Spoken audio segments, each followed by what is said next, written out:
In this fast PC tutorial, we will learn how to send a Zoom meeting link on WhatsApp using only your computer. We'll show you exactly how to share your Zoom invitation directly from your PC to WhatsApp Web or WhatsApp Desktop. This video gets straight to the point and shows you exactly how to do it.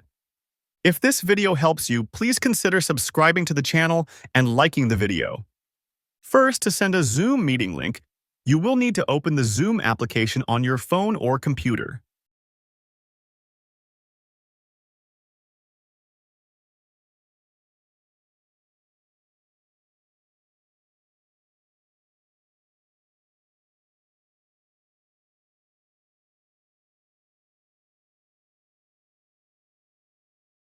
After you have started or scheduled a meeting, you can tap on the Participants tab at the bottom of the screen. In the Participants window, you will see an Invite button, which you will need to tap to see more options. From the Invite menu, you should select the Copy Invite Link option to copy the link to your device's clipboard.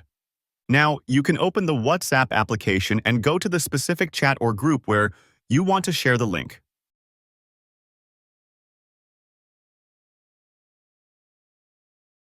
Simply paste the copied Zoom meeting link into the chat box and then tap the Send button to share it. And that's how you can send a Zoom meeting link on WhatsApp, a quick and easy way to invite people to your meetings. For more short and concise videos, subscribe to the channel and don't forget to leave a like and a comment.